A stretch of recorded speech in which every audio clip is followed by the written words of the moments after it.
एक समय था जब बनारस शहर पर राजा ब्रह्मदत्त का शासन था। उसी नगर में एक कुम्हार का पुत्र बोधिसत्व रहता था। वहाँ भी अपने परिवार के साथ कुम्हार का जीवन व्यतीत करते थे। बनारस में बहने वाली नदी के पास एक विशाल झील स्थित थी। जब पानी प्रचुर मात्रा में होगा तो नदी और झील विलीन हो जाएंगी। झील के निवासी मछलियाँ और कछुए अच्छी तरह से जानते थे कि पानी की मात्रा उनके लिए पर्याप्त होगी। एक वर्ष भयंकर सूखे की भविष्यवाणी की गई। कछुए और मछलियों को पता था कि जल्द ही पानी नहीं मिलेगा, इसीलिए जब नदी और झील एक थे तो एक को छोड़कर सभी कछुए तैरकर नदी की ओर आ गए।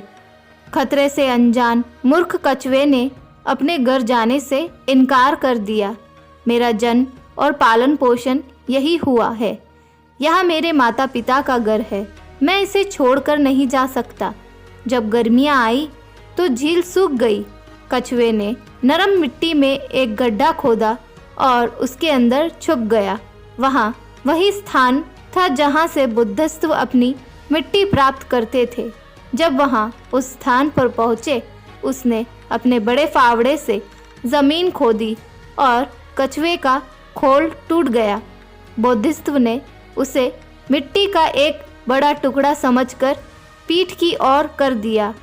कछुआ दर्द से कर्रा रहा था और पीड़ा में सोच रहा था, काश मैं इस जगह से चला गया होता तो मारा नहीं जाता। कछुआ दर्द से कराहते हुए एक श्लोक बोला, यही मेरा जन्म हुआ और यहीं मैं रहा। मेरा आश्रय मिट्टी थी और अब मिट्टी ने बड़े ही दुखद ढंग से मेरा साथ छोड़ दिया।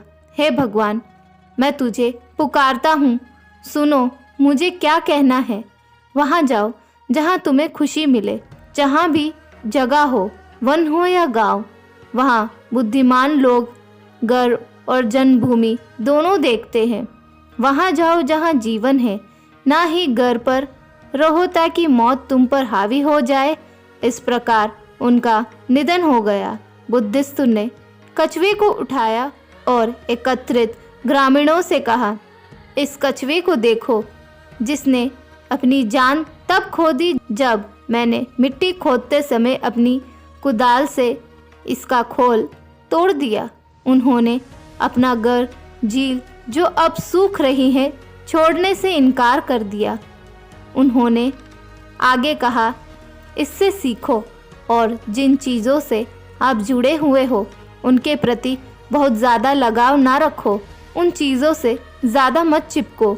जीवन को सभी चरणों में संभाव के साथ आगे बढ़ो। ऐसा कहकर उन्होंने बुद्ध की एक बहुमूल्य शिक्षा दी। यह प्रवचन पूरे भारत में प्रसारित किया गया और इसे पूरे 7,000 वर्षों तक संजोया गया। पीढ़ी दर पीढ़ी दान के माध्यम से पूर्ण जीवन व्यतीत किया और अपना समय आने पर पवित्र स्वर्ग तक पहुँचे।